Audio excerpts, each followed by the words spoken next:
அனைவருக்கும் வணக்கம். நீங்கள் பார்த்துட்டு இருக்கிறது ஆலினால் மேக்கர்ஸ் சேனல். இன்றைக்கி நான் உங்களுக்கு செஞ்சு காமிக்க போகிறது மைண்ட் ஃப்ரெஷ்ஷாக புத்துணர்ச்சியாக இருக்கிறதுக்காக ஒரு ரசம் பார்க்க போகிறோம். அதுதான் இஞ்சி எலுமிச்சம்பழ ரசம். இப்போது அதுக்கு தேவையான பொருட்கள் என்னென்ன அப்படின்ட்டு பார்ப்போம். முதல்ல பார்க்க போகிறது பருப்பு.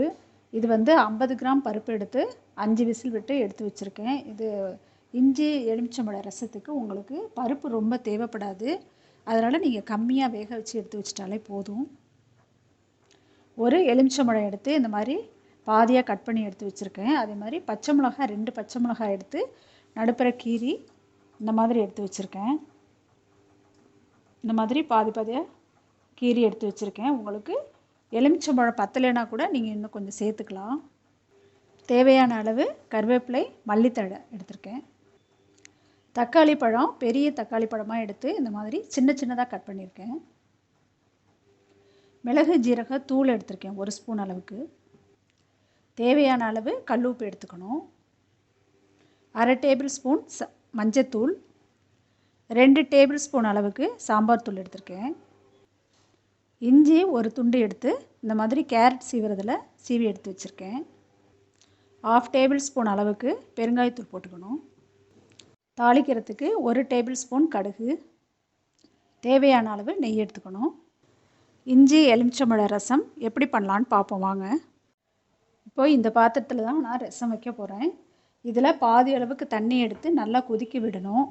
விட்டுட்டு மற்ற ஐட்டம்ஸ் எல்லாம் சேர்த்துக்கலாம். இப்போ தண்ணி நல்லா கொதித்து வந்திருக்கு. இப்போ ஃப்ளேமை மீடியமாக வச்சுட்டு தக்காளியை முதல்ல சேர்த்துக்கலாம். அடுத்தது இஞ்சியை சேர்த்துக்கலாம்.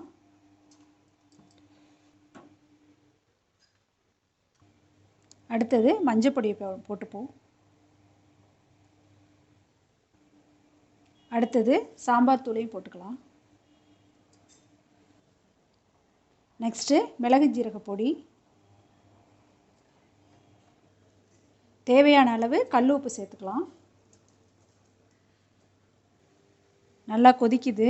இதில் இப்போது நம்ம கட் பண்ணி வச்சுருக்கிற பச்சை மிளகாவை சேர்த்துக்கலாம். அதோடையே நம்ம எடுத்து வச்சுருக்கிற கருவேப்பிலையில் பாதி கருவேப்பிலை இப்போ சேர்த்துக்கலாம்.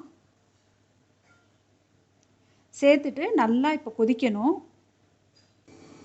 இப்போ நல்லா கொதித்து நல்லா எல்லாமே தக்காளி எல்லாமே நல்லா வெந்து நல்லா வந்திருக்கு. இதில் நம்ம எடுத்து வச்சுருக்கிற பருப்பை இதில் சேர்த்துக்கலாம்.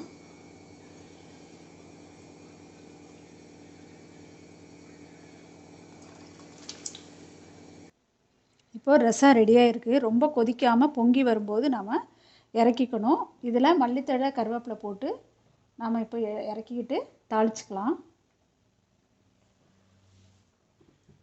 ஸ்டவ்வை ஆன் பண்ணிவிட்டு ஒரு கடாய் வச்சுருக்கேன்.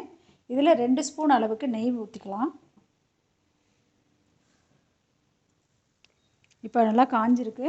இதில் 1 ஸ்பூன் அளவுக்கு கடுகு போட்டுக்கலாம்.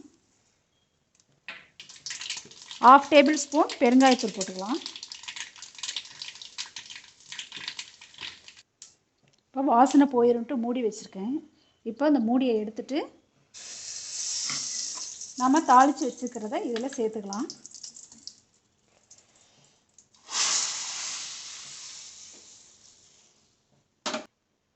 இதில் லெமன் இது மாதிரி எடுத்து வச்சுருக்கேன், ஜூஸாக எடுத்து வச்சுருக்கேன். அதையும் இதில் சேர்த்துட்டு நல்லா மிக்ஸ் பண்ணிக்கலாம்.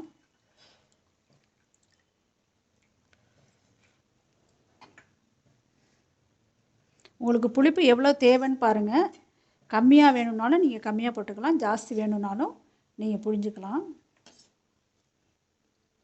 இப்போ லாஸ்ட்டாக மல்லித்தழையை போட்டு இப்போ ரெடி பண்ணிக்கலாம். அருமையான இஞ்சி எலுமிச்சம்பழ ரசம் ரெடி ஆயிடுச்சு. இதே மாதிரியே நீங்களும் வீட்டில் ட்ரை பண்ணி பாருங்கள். எப்படி இருக்குன்ட்டு உங்களோட ஒப்பீனியனை கமெண்ட் பாக்ஸில் போயிட்டு போஸ்ட் பண்ணுங்கள்.